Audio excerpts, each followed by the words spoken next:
আসসালামু আলাইকুম। অবিরাম বাংলার সংবাদে সবাইকে স্বাগত জানাচ্ছি। আমি নাইম ফাথম মুবিন। শুরুতেই বিআরবি কেবলস সংবাদ শিরোনাম। শুরুতেই থাকছে সংস্কার ও নির্বাচনকে মুখোমুখি করা আরেকটা অপরাধ, বলেছেন নজরুল ইসলাম। এরপর জানিয়ে দেব নির্বাচন কমিশনের সামনে এনসিপির বিক্ষোভ। এরপর আরও জানিয়ে দেব ভাইরাল ভিডিও নিয়ে মুখ খুললেন আব্দুল জব্বার মণ্ডল। এরপর আরও থাকছে পাকিস্তান, চীন ও আফগান পররাষ্ট্রমন্ত্রীর বৈঠক, সন্ত্রাসবিরোধী ঐক্যমতে 3 দেশ। সর্বশেষ জানিয়ে দেব ইরানে হামলার প্রস্তুতি নিচ্ছে ইসরায়েল। শুরুতেই থাকছে সংস্কার ও নির্বাচনকে মুখোমুখি করা আরেকটা অপরাধ, বলেছেন নজরুল ইসলাম। গণতন্ত্র পুনঃপ্রতিষ্ঠায় জনগণ আর কতদিন অপেক্ষা করবে, এমন প্রশ্ন রেখেছেন বিএনপির স্থায়ী কমিটির সদস্য নজরুল ইসলাম খান। তিনি বলেন, বিচার, সংস্কার ও নির্বাচনকে মুখোমুখি করা হচ্ছে। এই যে সংস্কার এবং নির্বাচনকে সামনাসামনি করে দেওয়া, এটা আরেকটা অপরাধ, এটা ভুল। বিচার হতে হবে, সংস্কার ও নির্বাচনও হতে হবে, সবই যত দ্রুত সম্ভব হতে হবে। গতকাল মঙ্গলবার জাতীয় প্রেস ক্লাবে জাতীয় গণতান্ত্রিক পার্টির প্রতিষ্ঠাতা সভাপতি শফিউল আলম প্রধানের 8ম মৃত্যুবার্ষিকী উপলক্ষে এক আলোচনা সভায় এসব মন্তব্য করেন বিএনপির এই জ্যেষ্ঠ নেতা। গণতন্ত্র প্রতিষ্ঠা, স্বাধীন সার্বভৌমত্ব সুরক্ষা ও ভারতীয় আধিপত্যবাদ বিরোধী আন্দোলনে ভূমিকা শীর্ষক এই আলোচনা সভা হয়। নজরুল ইসলাম বলেন, আমরা বাংলাদেশের গর্বিত জনগণ, যারা ভাষার জন্য জীবন দিয়েছি, গণতন্ত্র ও স্বাধীনতার জন্য জীবন দিয়েছি। এখনও আমরা গণতন্ত্রের প্রত্যাশায় বসে আছি। সেই গণতন্ত্র পুনঃপ্রতিষ্ঠার জন্য কথা বলছি, স্লোগান দিচ্ছি, সভা সমাবেশ করছি। কতদিন আমাদের এই কাজ করতে হবে? তিনি বলেন, ফ্যাসিবাদী সরকারের দোসর যারা নেতৃত্ব দিয়েছে, যারা তাদের সঙ্গে ছিল, তাদের সবার বিচার অবশ্যই করতে হবে, কারণ তারা দেশবাসীর বিরুদ্ধে অপরাধ করেছে। কিন্তু সেই বিচার শেষ না হওয়া পর্যন্ত নির্বাচন করা যাবে না। এই প্রশ্ন যারা তোলে, তারা আসলে কথা বলে জনপ্রিয় কথার আড়ালে নির্বাচনকে বিলম্বিত করতে চায়। এরপর জানিয়ে দেব নির্বাচন কমিশনের সামনে এনসিপির বিক্ষোভ।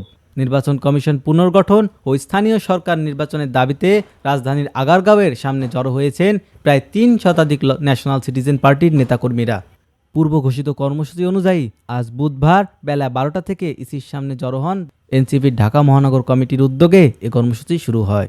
2 দাবিতে তারা বিক্ষোভ করেছেন। তারা নির্বাচন কমিশন পুনর্গঠন এবং জাতীয় সংসদ নির্বাচনের আগে স্থানীয় সরকারের নির্বাচন আয়োজন করার দাবি জানান। বিক্ষোভ সমাবেশে এক পর্যায়ে এনসিপি যুগ্ম আহ্বায়ক সরোয়ার তুষার বলেন, আমরা আজকে স্থানীয় সরকার নির্বাচন ও ইসি পুনর্গঠনের দাবিতে এখানে একত্রিত হয়েছি। এ দাবিগুলো মূলত অন্তর্বর্তীকালীন সরকারের কাছে, কিন্তু আমরা বেশ কিছুদিন ধরে লক্ষ্য করেছি নির্বাচন কমিশন পক্ষপাতদুষ্ট আচরণ করছে। এ কারণে আমরা এখান থেকে বিক্ষোভ করেছি।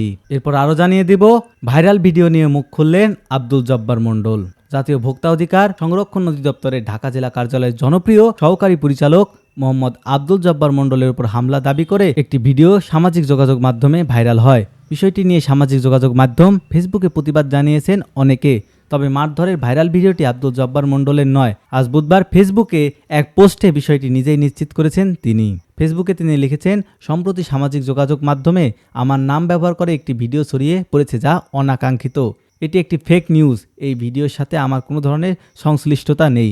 আমাকে আপনাদের প্রার্থনায় রাখবেন। এর আগে মোহাম্মদ আব্দুল জব্বার মণ্ডলের নামে ভুয়া ফেসবুক অ্যাকাউন্ট এবং ফেসবুক পেজ খোলায় থানায় জিডি করেছেন তিনি। 31 মার্চ তেজগাঁও থানায় তিনি জিডি করেন। ওই সময় ফেসবুকে নিজের আইডিতে এক পোস্টে তিনি লেখেন, আমার নাম এবং ছবি ব্যবহার করে কিছু নকল ফেসবুক অ্যাকাউন্ট এবং ফেসবুক পেজ খোলা হয়েছে। এ বিষয়ে জিডি করা হয়েছে। এ ব্যাপারে সবাইকে সতর্ক থাকার জন্য অনুরোধ জানানো হলো। এরপর আরও থাকছে পাকিস্তান, চীন ও আফগান পররাষ্ট্রমন্ত্রীর বৈঠক, সন্ত্রাসবিরোধী ঐক্যমতে 3 দেশ। চীনের বেইজিংয়ে বুধবার এক ত্রিপাক্ষিক বৈঠকে মিলিত হয়েছেন পাকিস্তানের উপপ্রধানমন্ত্রী ও পররাষ্ট্রমন্ত্রী ইশাক দার, চীনের পররাষ্ট্রমন্ত্রী ওয়াং ই এবং আফগানিস্তানের অন্তর্বর্তীকালীন পররাষ্ট্রমন্ত্রী আমির খান মুত্তাকি। বৈঠকে চীন পাকিস্তান ইকোনমিক করিডোর আফগানিস্তান পর্যন্ত সম্প্রসারণে সম্মত হন তারা। চীনের আমন্ত্রণে ইশাক দার সোমবার বেইজিংয়ে পৌঁছান 3 দিনের সরকারি সফরে। এই ত্রিপাক্ষিক ফোরামটি 2017 সালে প্রতিষ্ঠিত হয় এবং আগের বৈঠকগুলো অনুষ্ঠিত হয় বেইজিং ও কাবুলে। চীনের পররাষ্ট্র মন্ত্রণালয় মঙ্গলবার জানায়, তারা পাকিস্তানের সার্বভৌমত্ব ও আঞ্চলিক অখণ্ডতা রক্ষায় পাকিস্তানের পাশে রয়েছে। এর আগে ভারত নিয়ন্ত্রিত কাশ্মীরে প্রাণঘাতী হামলার পর 4 দিন ধরে চলা লড়াইয়ের অবসান ঘটায় পাকিস্তান ও ভারত। পাকিস্তানের পররাষ্ট্র মন্ত্রণালয়ের এক বিবৃতিতে বলা হয়, চীনা কমিউনিস্ট পার্টির পলিট ব্যুরোর সদস্য ও চীনের পররাষ্ট্রমন্ত্রী ওয়াং ই আফগানিস্তানে ভারপ্রাপ্ত পররাষ্ট্রমন্ত্রী আমির খান মুত্তাকি এবং পাকিস্তানের উপপ্রধানমন্ত্রী ও পররাষ্ট্রমন্ত্রী ইশাক দার আজ বেইজিংয়ের এক অনানুষ্ঠানিক দ্বিপাক্ষিক বৈঠকে মিলিত হন। তারা বেল্ট অ্যান্ড রোড ইনিশিয়েট জোরদার করা ও সিপিসি আফগানিস্তানের সম্প্রসারণের বিষয়ে সম্মত হন বলে জানানো হয়। ত্রয়ী পররাষ্ট্রমন্ত্রী আঞ্চলিক নিরাপত্তা ও অর্থনৈতিক সংযোগ জোরদারে ত্রিপাক্ষিক সহযোগিতাকে অত্যন্ত গুরুত্বপূর্ণ প্ল্যাটফর্ম হিসেবে অভিহিত করেন। তারা সম্মত হন ষষ্ঠ ত্রিপাক্ষিক বৈঠকটি সুবিধাজনক সময়ে কাবুলে অনুষ্ঠিত হবে। বৈঠকে কূটনৈতিক যোগাযোগ বৃদ্ধি, বাণিজ্য ও অবকাঠামোগত উন্নয়ন সহ অর্থনৈতিক সহযোগিতা বাড়ানো নানা প্রস্তাব নিয়ে আলোচনা হয়। তারা সন্ত্রাস বিরোধী লড়াই এবং আঞ্চলিক স্থিতিশীলতা ও উন্নয়নে একসাথে কাজ করার প্রতিশ্রুতি দেন।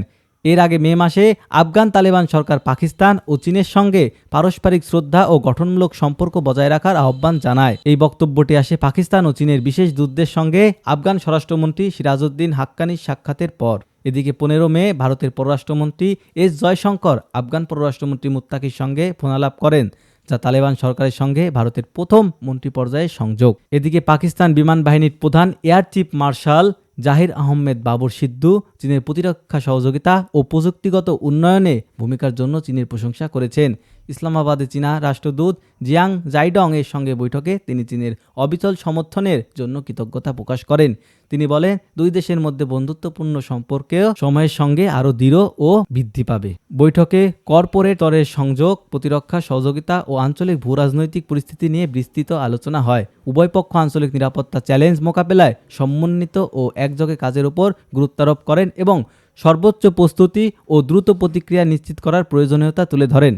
চীনা রাষ্ট্রদূত সম্প্রতি পূর্ব সীমান্তে উত্তেজনার সময় পাকিস্তান বিমান বাহিনীর দক্ষতা ও প্রতিরক্ষা দায়বদ্ধতা প্রশংসা করেন। তিনি বলেন, আধুনিক প্রযুক্তি ও স্থানীয় উদ্ভাবন ব্যবহারে PAF এর কৌশলগত দক্ষতা প্রশংসনীয়। তিনি প্রতিরক্ষা খাতে পাকিস্তানের স্বনির্ভর অর্জনের উদ্যোগের প্রশংসা করেন এবং বলেন, দেশীয় প্রযুক্তিতে বিনিয়োগ ইতিমধ্যেই ফলপ্রসূ হতে শুরু করেছে।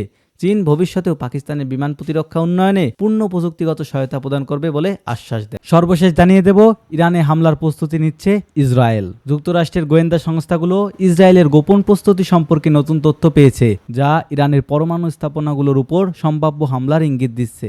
CNN-কে নাম প্রকাশে অনিচ্ছুক একাধিক মার্কিন কর্মকর্তা এই খবর জানিয়েছে, যারা এসব তথ্যের সঙ্গে ঘনিষ্ঠভাবে জড়িত। একই সময় ট্রাম্প প্রশাসন ইরানের সঙ্গে কূটনৈতিক সমঝোতার চেষ্টাও রয়েছে। যুক্তরাষ্ট্রের একাধিক গোয়েন্দা কর্মকর্তা CNN-কে বলেছেন, এমন হামলা প্রেসিডেন্ট ডোনাল্ড ট্রাম্পের কৌশলের সঙ্গে প্রকাশ্য বিরোধ সৃষ্টি করবে এবং মধ্যপ্রাচ্যে আরও বড় আকারের সংঘাতের সম্ভাবনা তৈরি করবে, যা গাজা যুদ্ধের পর 2023 সাল থেকে যুক্তরাষ্ট্র এড়িয়ে চলতে চাইছে। তবে মার্কিন গোয়েন্দা সংস্থাগুলো এখনও নিশ্চিতভাবে জানাতে পারেননি যে ইসরায়েল এই হামলার বিষয়ে চূড়ান্ত সিদ্ধান্ত নিয়েছে কিনা।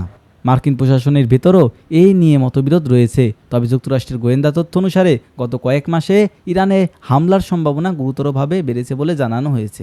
মার্কিন গোয়েন্দারা ইসরায়েলি সামরিক কার্যকলাপ ও অস্ত্র সরানো এবং বিমান মহড়ার মতো কর্মকাণ্ড পর্যবেক্ষণ করছে, যা আসন্ন হামলার ইঙ্গিত হতে পারে। তবে একই প্রস্তুতি ইরানকে চাপ দেওয়ার কৌশলও হতে পারে, যাতে তারা তাদের পরমাণু কর্মসূচির কিছু অংশ পরিত্যাগ করে। এক মার্কিন সূত্র জানিয়েছে, ইসরায়েল যদি মনে করে ট্রাম্প প্রশাসনের সঙ্গে ইরানের দুর্বল সমঝোতা হচ্ছে, তবে চুক্তি ভেঙে দেওয়ার উদ্দেশ্যে ইসরায়েল স্বতঃস্ফূর্ত হামলা চালাতে পারে।